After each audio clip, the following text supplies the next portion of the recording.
बिस्मिल्लाहिर्रहमानिर्रहीम। अस्सलाम वालेकुम दोस्तों, अपनी नेक्स्ट वीडियो के साथ आपको वेलकम करता हूँ अपने इस चैनल में।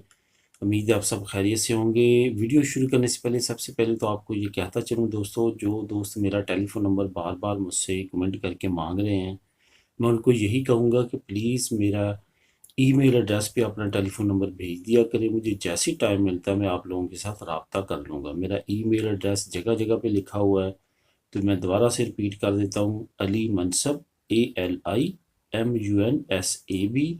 @hotmail.com। क्योंकि हमें टेलीफोन शेयर करना अपने कमेंट्स में या यूट्यूब पे किसी जगह पे भी बाई लॉ अलाउ नहीं है यूट्यूब की तरफ से। चैनल को मसला हो सकता है अगर हम आपके साथ डायरेक्टली अपना टेलीफोन नंबर या कोई और पर्सनल इन्फॉर्मेशन शेयर करें। इस वजह से दूसरी तरफ ये भी है कि अगर मैं पर्सनल टेलीफोन नंबर वहाँ पे शेयर करता हूँ तो मेरे लिए मसला हो सकता है, मैं फिर काम नहीं कोई और भी कर सकता, सिर्फ़ और सिर्फ टेलीफोन ही अटेंड करूँगा।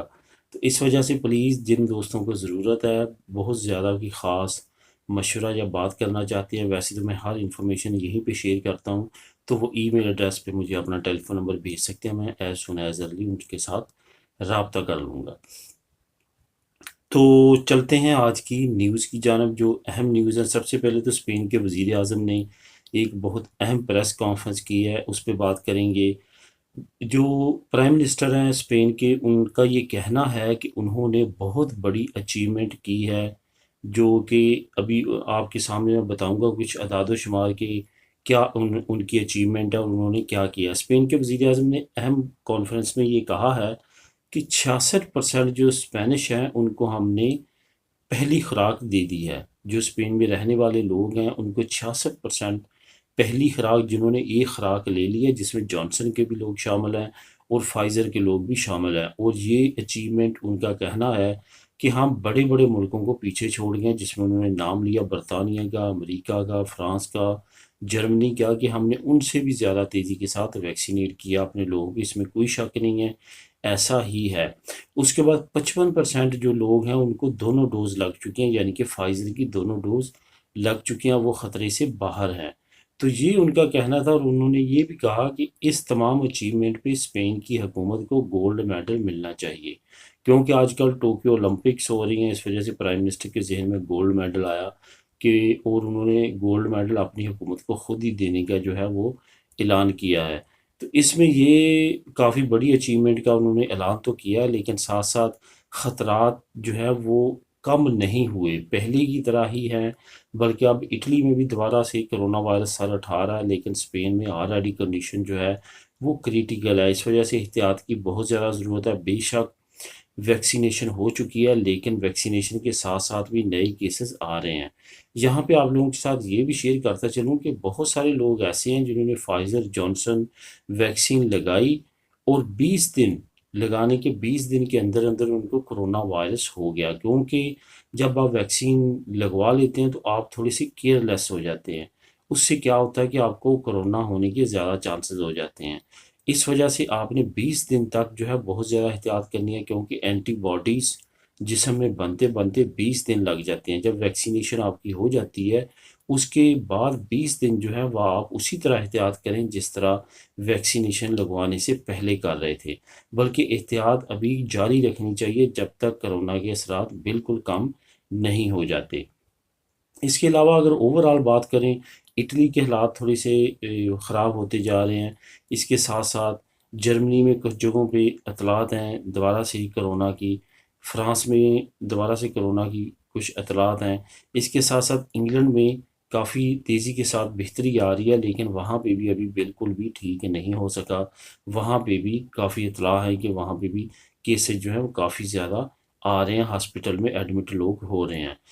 तो इसमें सबसे जो बड़ी बात है वो यही है कि जिन जिन कौमों ने वैक्सीनेशन बहुत तेज़ी के साथ शुरू कर दी है, वहाँ वहाँ आने वाले वक्त में आप देखेंगे ये हालात बहुत तेज़ी के साथ बेहतरी की तरफ जाएंगे।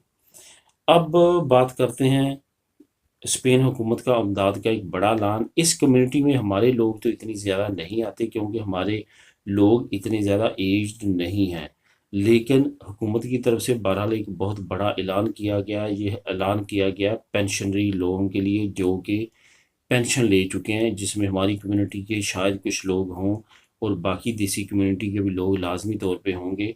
जो लोग पेंशनरी हो चुके हैं, जिन्होंने पेंशन लगवा ली है, उन लोगों के लिए एक बड़ी इमदाद का ऐलान किया गया है। ख्वाह आप मेडिकल की बेस पे पेंशनरी हुए हों या वैसे एज की वजह से 65 के हो चुके हैं तो उसके बाद आपकी पेंशन लगी है, दोनों सूरतों में आप इस इमदाद को अप्लाई कर सकते हैं। ये इमदाद क्या है? इस इमदाद में आपकी तमाम यूटिलिटी बिल्स पे मदद की जाएगी। मतलब आपका पानी का बिल, बिजली का बिल, गैस का बिल, इसमें आपकी जो है वो इमदाद की जाएगी। और ये नेशनल लेवल पे इमदाद है, ये हुकूमत की तरफ से ऐलान किया गया है, क्योंकि बहुत सारे लोग ऐसे हैं स्पेन में जिनकी पेंशन बहुत कम है और कम पेंशन होने की वजह से उनको ये यूटिलिटी बिल पे करने में दुश्वारी का सामना था। यही वजह है कि हुकूमत ने ऐलान किया इस बड़ी अहम इमदाद का, और इस इमदाद के ज़रिए यूटिलिटी बिल्स पे उनको ख़ास तौर पे मदद की जाएगी। और उस मदद की जो है वो हुकूमत, अभी तक उन्होंने कोई ऐसा ऐलान नहीं किया कि कितनी मुद्दत के लिए, लेकिन वो स्टार्ट करने जा रहे हैं। जो लोग ये अप्लाई करना चाहते हैं वो लाजमी तौर पे अप्लाई कर सकते हैं। सुविधा सोशल से रब्ता कर सकते हैं सीटा निकाल के, जो अलमरूफ सीपे की वेबसाइट से आप निकाल सकते हैं या वैसे निकाल सकते हैं। तो आप सीपे के ऑफिस में जाके इस इमदाद के बारे में इंफॉर्मेशन ले सकते हैं और इसको अप्लाई कर सकते हैं। ये याद रहे कि ये सिर्फ और सिर्फ पेंशनरी लोगों के लिए है, ना कि कारोबारी लोगों के लिए और ना पेंशन से कम एज के उम्र के लोगों के लिए। लाजमी तौर पे इसके लिए आपकी पेंशन लगी होनी चाहिए अगर आप ये इमदाद लेना चाहते हैं। स्पेन नेशनैलिटी के बारे में कुछ अहम मालूमात मैं आप लोगों को देना चाहूँगा। आज से तकरीबन 1 साल पहले, 8 महीने पहले मैंने एक वीडियो शेयर की थी जिसमें ईयू कार्ड से मुतल्लक मैंने आप लोगों के साथ मालूमात शेयर की थी कि ईयू कार्ड अगर आप वहाँ किसी और दूसरे मुल्क में जाके नेशनैलिटी अप्लाई करते हैं, सॉरी आप काम करते हैं ईयू कार्ड पे, तो फिर आप नेशनैलिटी अप्लाई स्पेन की नहीं कर सकते। इसमें कुछ उस वक़्त केसेस सामने आए थे जिसकी बेस पे मैंने बात की थी। लेकिन उसके बाद तकरीबन 3-4 महीनों के बाद लगातार इस पॉलिसी को हुकूमत ने चेंज किया है। अब ईयू कार्ड पे अगर आप नेशनैलिटी अप्लाई करना चाहते हैं तो कर सकते हैं। लोगों ने अप्लाई करके ली भी है और उसके पॉजिटिव रिजल्ट्स आ रहे हैं। इस वजह से जो लोग इस डाउट में थे कि ईयू कार्ड पे नेशनैलिटी अप्लाई नहीं कर सकते, अब वो उनको मैं यही कहूँगा कि आप कर सकते हैं, क्योंकि काफ़ी लोग जो हैं वो सामने ऐसे आए हैं जिन्होंने ईयू कार्ड पे काम किया है और अब उन्होंने नेशनैलिटी भी ले ली है।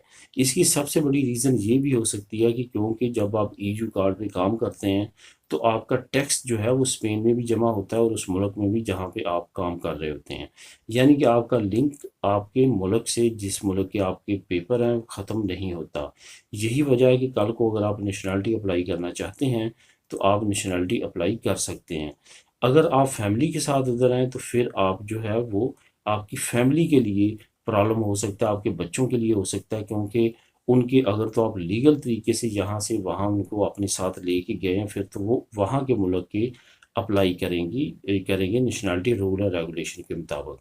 अगर आप उनको लीगल तरीके के साथ वीज़े लगवा के उस मुल्क में नहीं लेके गए तो फिर आपको स्पेन में प्रॉब्लम ये हो सकती है कि आप अगर बच्चों की नेशनैलिटी अप्लाई करते हैं तो वो आपके स्कूल का सर्टिफिकेट मांग सकते हैं, उनका एजुकेशन रिकॉर्ड मांग सकते हैं कि अगर ये यहाँ पे रहे हैं तो उनका हमें रिकॉर्ड दें। पधरोना में तो चले आप चला सकते हैं, ना भी हों यहाँ पे तो किसी के यहाँ, लेकिन एजुकेशन के रिकॉर्ड के लिए आपको प्रॉब्लम हो सकती है, क्योंकि बड़े बच्चों के लिए नेशनैलिटी जमा करवाते हुए वो लाजमी तौर पर मांगे जाते हैं। और इवन जब आप डॉक्यूमेंट रिन्यू करवाते हैं, अपनी लार्गो दुरासियन परमानेंट करवाते हैं, तो उस वक्त भी मेन सिटीज़ में जो है एजुकेशन रिकॉर्ड जो है वो मांगा जाता है। बाज़ का नेशनल पुलिस वालों की तरफ से मांग लिया जाता है, बाज़ का एक्स्ट्रा एरिया की तरफ से। तो दोस्तों, ये नेशनैलिटी से रिलेटेड अहम न्यूज़ थी जो मैंने आप लोगों के साथ शेयर की। इस पे अगर आपके जहन में कोई क्वेश्चन हो तो आप बात कर सकते हैं। इस पे अब बात करते हैं कि इंग्लैंड में फैमिली बुलवाने का क्या तरीका है। इंग्लैंड में फैमिली बुलवाने के लिए काफ़ी ज़्यादा कमेंट आ रहे हैं, जिस पे मैंने सोचा ये वीडियो बनाता हूँ। इंग्लैंड में फैमिली बुलवाने के लिए आपके पास, अगर आप वहाँ पे हैं और आप फैमिली बुलवाना चाहते हैं, सबसे पहले तो आपके पास स्टेटस होना चाहिए, pre settlement status, settled status, या अगर आप ऑलरेडी वहाँ पे हैं तो वहाँ का। 6 सैलरी स्लिपें अब तक मांगी जाती रही हैं और घर घर की रिहाइश का आपके पास होना चाहिए आपके नाम पे। तो इस बेस पे आप अप्लाई कर सकते हैं। यहाँ पे आपको ये बताता चलूँ कि वालिदैन, बीवी और बच्चे, इनके लिए कोई बड़ी रुकावट नहीं है, बहुत जल्दी वहाँ पे वीज़े लगते हैं, चंद महीनों में आपका तमाम प्रोसेस हो के वहाँ पे आपकी फैमिली वालदैन पहुँच जाते हैं। मसला होता है बहन भाइयों के लिए या इस तरह के और रिलेटिव्स के लिए जिनके लिए प्रॉब्लम होती है और उनके लिए टाइम पीरियड रिक्वायर होता है। लेकिन फैमिली के लिए और वालदैन के लिए यही रिक्वायरमेंट है जो मैंने आपको बताई है, ये आप पूरी करते हैं तो आपका काम हो जाता है। तो दोस्तों ये थी आज की अहम न्यूज़। मिलेंगे नेक्स्ट वीडियो में नई न्यूज़ अपडेट के साथ। अल्लाह हाफिज़।